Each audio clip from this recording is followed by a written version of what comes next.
Psychology is all around us. Psychological elements can be seen throughout the lifespan, from birth until death. Films are a wonderful tool to explain psychological theory and occurrences in our lives. Characters interact within each frame of film psychological concepts. The films we remember most and view multiple times engage us by capturing the presence of these psychological dynamics in an authentic way.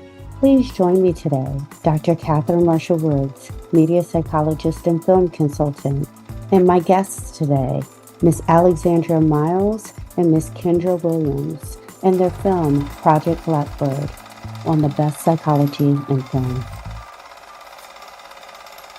So welcome. Today we have individuals and founders of Project Blackbird. Today we have Alexandra Miles and Kendra Williams. Welcome, both of you, to the show. Thank you. Thank you so much for having us. Excited to be here. Wonderful. It is my pleasure. I actually had an opportunity to see your film featured at Sundance this year. Project Blackbird had a huge reveal moment. Can you tell us a little bit about that? Yeah, so we had the opportunity to do something a little bit unique at Sundance. Really use our film for narrative impact, which is something that that we aim to do as we go on tour with the nonprofit. And it's something that I am also hoping to encourage others to do with narrative film specifically. I think there's so much power in narrative film to make an audience member really feel like they're a part of that character versus documentaries are wonderful, but it tends to be, okay, I hear this story, but that's them and this is me. But when you watch a narrative film, you really get lost in that character and in their lives. And then when you pair that with some kind of a discussion afterwards, you can really have so much impact. And so what we do with Project Blackbird that we were able to do at Sundance was show the film, but then say, wait, this was fictional, but it was based on something that is very real. And here we are. And this is our story. And others share a similar story. And you might have a similar story yourself. So we had the screening of the film. And then as we do on tour with Project Blackbird, the organization, we had a moderated talk back and then a nice journal activity that connected our audience. And then we just got the opportunity to discuss the importance of what I just mentioned, which is using narrative film for impact, real impact, and representation when it comes to impact. And let me just say what we are representing here. Project Blackbird is really focused on showing individuals within the community that eating disorders in particular has an opportunity for healing and recovery and what that process can look like. What generated the spark of your desire to do this sort of work, to show this sort of film to people? Well, when I created the film, I wanted to tell a story. I wanted to share a story about a young woman who I met. I met her at an eating disorder treatment center back in 2018. And it was an unexpected connection that to this day impacts my world, impacts my life. She was an integral piece of my recovery. And her name was Kendra Williams. And Kendra Williams is here on this call with me today. So that is why I created the film, really. To showcase the connection of these two women who could not have been more different. Yet lo and behold, they found out that they were more similar than they ever could have imagined. And when you take the time to really understand what lies behind what you see, which in mental health, you don't always, it's a hidden disability. You really don't see a lot of what is going on behind, whether it's an eating disorder or addiction or suicidal ideation. I mean, so much that happens within the scope of our mind, you can't see on the outside. But when you really take the time to look at somebody and see what goes on behind those closed doors, that's when you realize how similar we all are and that everybody struggles with something. And when you're connected and you connect with each other, you can start to connect with yourself. And that's where the real recovery starts. So that was really the intention of the film, was let's help others see themselves on screen, that we have a diverse cast in this eating disorder treatment center, because everybody struggles with something. But even in the eating disorder space, the eating disorder does not discriminate. It is across all communities. Anyone and everyone could experience a struggle in that manner. But not only that, it was to show how the importance of connection and wanting to understand each other. Well, without further ado, let us and the audience have an opportunity to see a little bit of Project Blackbird. Turn around backwards and step on the scale.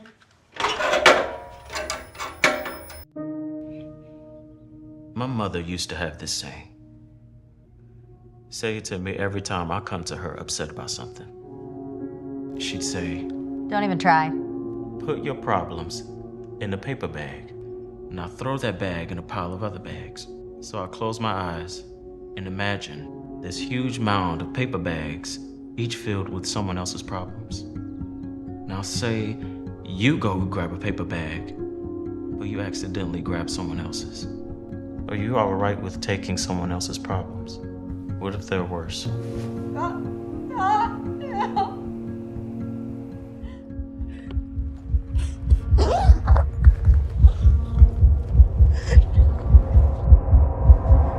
Stay.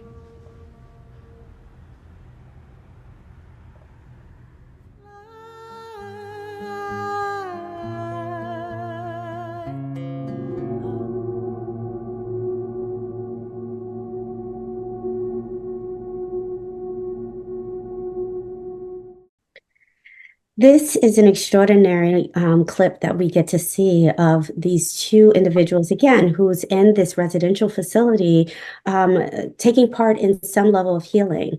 Like you mentioned, Alexandra, the individual seems so different.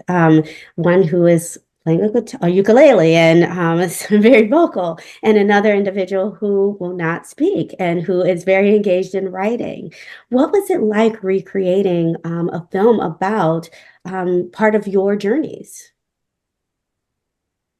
Very emotional. As I created the film, it really took me back down, back to the past. I actually pulled out, in the film, you see on the wall some drawings, some paintings and drawings. Those were real paintings from the treatment center. The writer who wrote it took my journal and read my journal from treatment. It's something that I still have not cracked open yet. So I remember what's in there, but not those specific details. But I knew that if I tried to explain to her what treatment was like, I would misremember, or I might unintentionally lie, because there were parts that were very, very difficult. And hard for me to go back to. So I gave it to her so that she could see in that moment what I was feeling, because there were things in there that I said even to myself that I would never say to myself now. But it was real. At that time, it was very real. And it was something that I didn't think would ever be shared with anyone. So it was the most honest piece of literature that she could have read to describe what this world was like. But acting in it and going back to that place was a beautiful challenge, both painful but fulfilling at the same time, to also know how far I've come, but how much I have left to go as well. And I'm curious, Kendra, to your answer, kind of watching it, and what it felt like watching it. And I want to be clear, Kendra, you're not in the film, so I'd also like to hear your perspective on that as well. Yeah, it was really interesting to see this narrative that took the form of something that was so familiar and so vulnerable, and to see it displayed on a screen through the embodiment of the actors and the actresses in the film was a very authentic place of, I don't often see myself. And so it gave me an outsider's perspective of my own experience in a really beautiful way. That was different than the experience I had living it, of course it would be. And it was able to hit on the main themes that were so valuable that I obtained from that treatment, which was learning how to connect. I know coming into treatment, it was like, I felt like my world was crumbling around me and felt like everything was changing. And so having the connection, like with Alexandra, with the other woman in the house, it was a way to build up a community while my world was falling apart. And it was such a critical experience that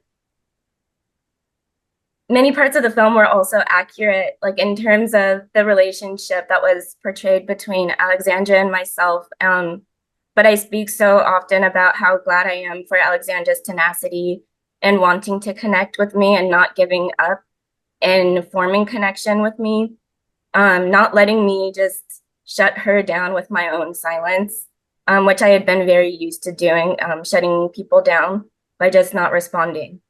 So it's something that I'm grateful every time I watch the film, that I've myself grown so much to a place where I can be more vocal about my experiences. It's been an instrumental piece of my recovery too. Lovely. Well, one of the things that I think is important is the work that's continuing to be done.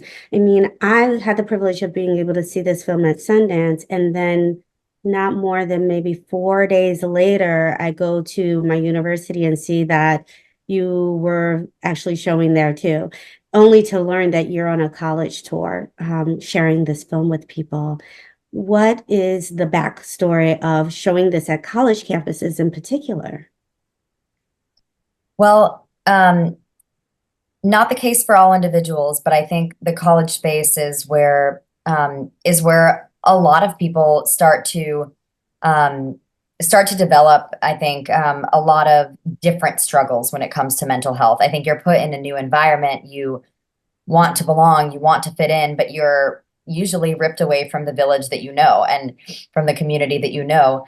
And so I found that was a space to be able to start to have that conversation and to connect that audience with different resources. We have a resource fair in the back of the room.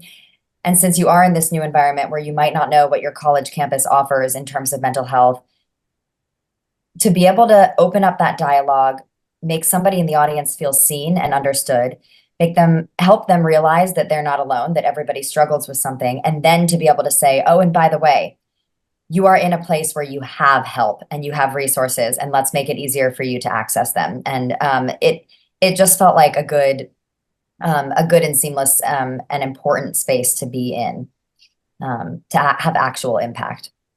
If I can, I'd like to add to that. Being a college student myself now actively, it's also occurred to me just how important these conversations are in that space, in that academic space, where much of the time the focus is just on doing well and, passing your classes, making the grade, getting that GPA. And not a lot of time is given or space is even available to discuss mental health in a raw and authentic way. And I know that was something that was missing from my own educational journey too, mental health aspects of that. And so being able to bring that to my peers also, like that's, it's helped expand, I think, the conversation and people's willingness to engage in other difficult topics too. Mm-hmm. Well, when we come back, I'd really like us to talk about just eating disorders in general, because I do feel like this is a topic that individuals speak about when they may have had a history of eating disorders, or they've known someone who have had a history with disordered eating. But then there is a plethora of individuals who have no idea about the dynamics that happen in eating disorders, and how varied disordered eating can look even. And I think that was really important. You highlighted within your film as well, the diversity. So when we come back, that's where we'll start.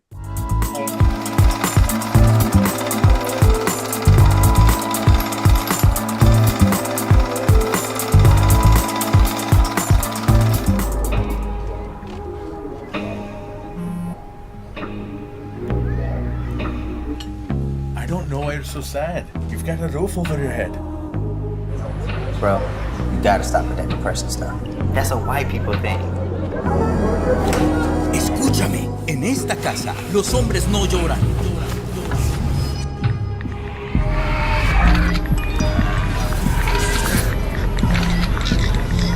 You alright? It just feels like it's coming from everywhere. you want to talk about it? Thanks for hearing me out, bro. Appreciate it. You can talk to me if you're feeling sad. Whenever you need to talk, I'm here, okay?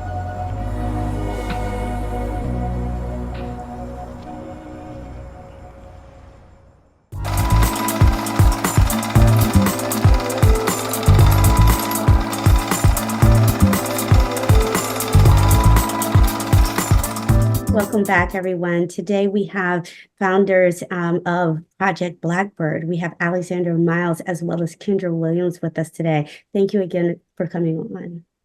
Thank you. We are speaking about an impact film that talks to a narrative regarding individuals who have experienced treatment within an inpatient treatment facility. And I want to highlight that rather than outpatient work, let's say with a therapist within their office space, but individuals who dedicate and commit to healing and recovery within a facility to be able to learn more about their challenges and experience healing from those experiences. So we're very grateful that individuals like yourselves are creating impact narrative films that give people a window of opportunity to be able to conceptualize what that might be like.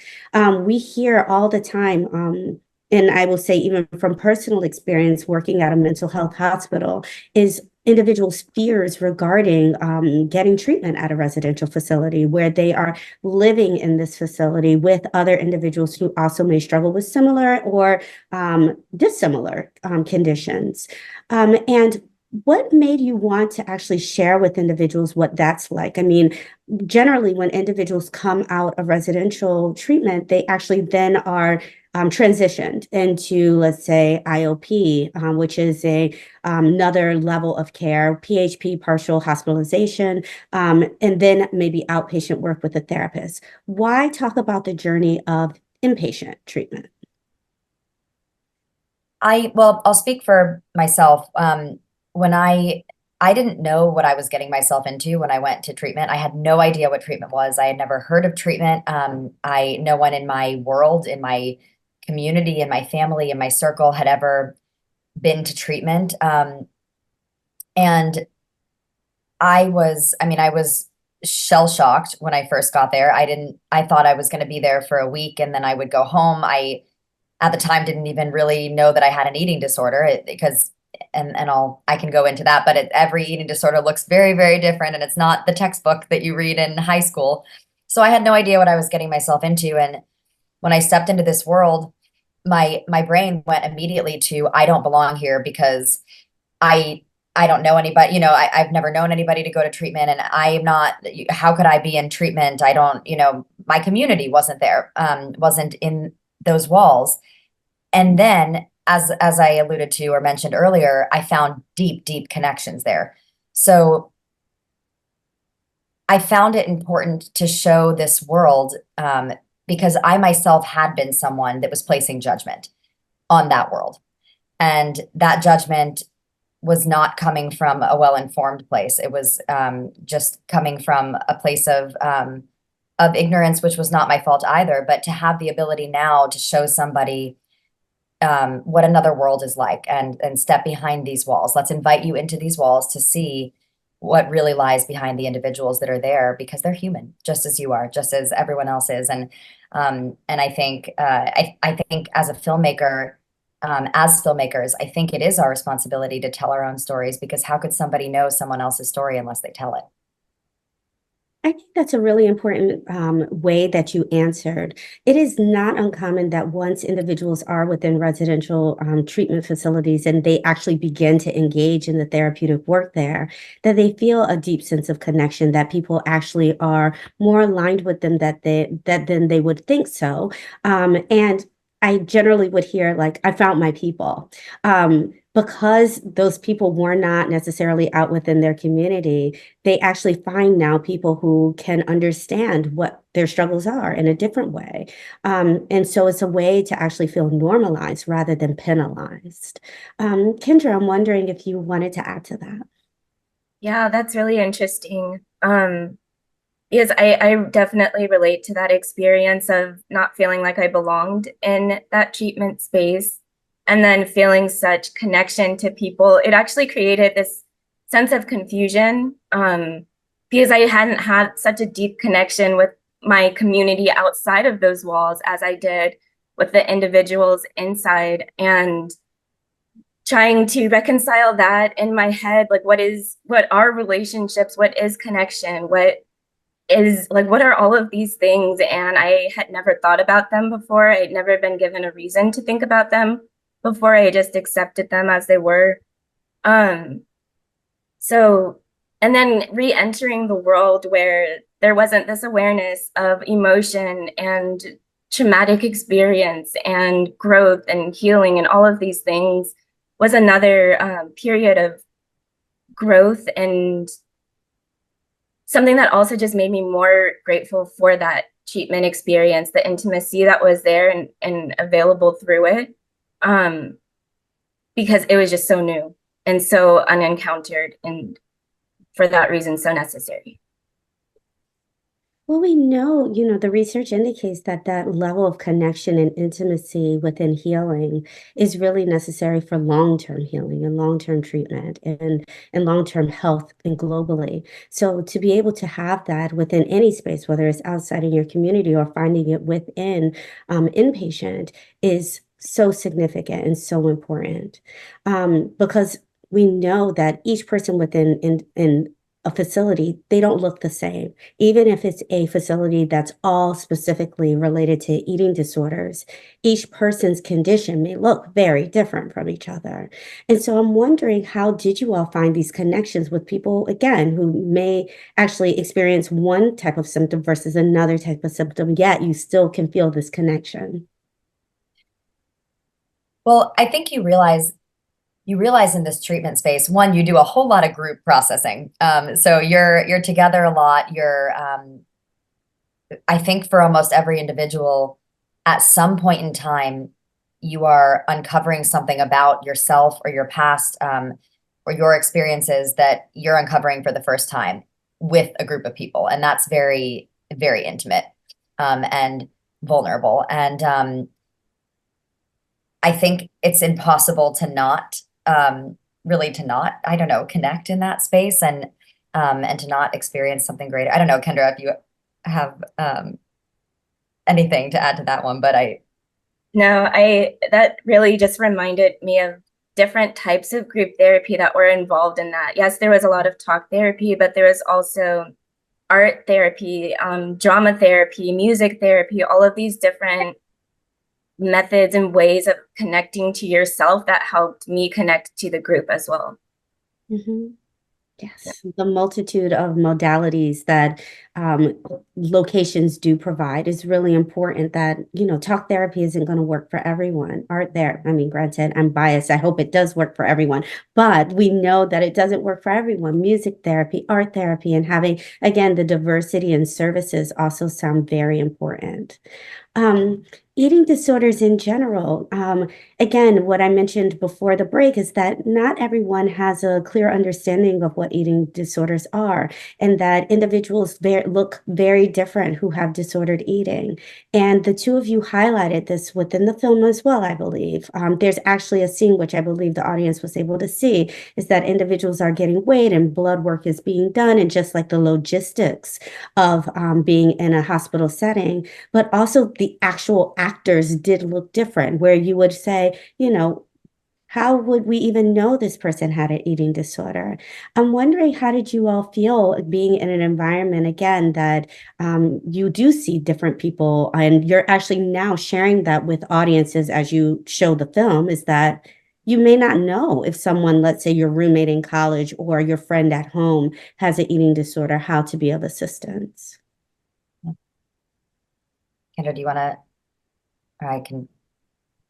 I can go. I just, that was actually really striking to me too, entering the treatment space. I think what was actually most striking for me was seeing the older population of patients that was there, and realizing just how broadly this impacts people in general, not just one demographic or one background or one history.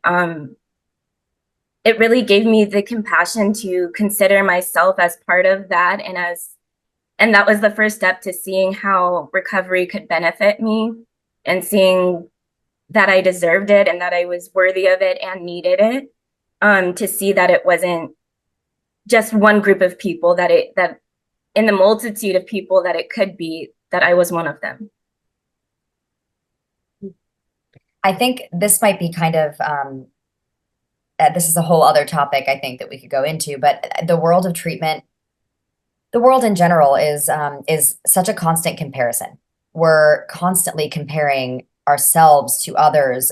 Where do we fit in? Where do we belong? And to step into this world of treatment, you try in that space too, to compare yourself to everybody in there, to their behaviors, to their meal plan, to their bodies, and I'll just be honest, that is inevitably what's going to be going through your mind at a treatment center. Your brain, I think the eating disorder is on defense. It is trying as hard as it can to survive, and it's constantly comparing, which is difficult. But then you also get to this point in treatment where you realize, or at least I realized, that you can't compare, because there is no, again, when you say, what does an eating disorder look like? I'll be honest, when I was in treatment, many times, and I'm sure it's in that journal that I referenced earlier, many times I was very afraid of what was I going to look like? What was I going to feel like based on if someone else wasn't feeling good? Was I going to then not feel good? If somebody else, looked a certain way or whatever it was. I mean, my brain was constantly looking and calculating and, comparing. My brain was constantly comparing. And again, then I think the letting go piece for me was realizing that where we're very connected is on the emotions, is on the inside. And on the outside, this experience impacts everyone. It's a completely different experience on the outside. It's not, in the sense too, that we all need a little bit of something different, specifically in the eating disorder world. And in that center, it's my treatment is for me and someone else's treatment is for them. But it does look very different person to person when you're in there. And that's just my honesty around it, is that, of course, my brain, at least in the time, did look around and compare and wonder. But it makes you realize how similar and different we all are, all at the same time. Yeah. Kendra, I appreciate both of your responses, but one of the things that you just mentioned is deserving of healing and deserving of recovery. And I think that's really significant.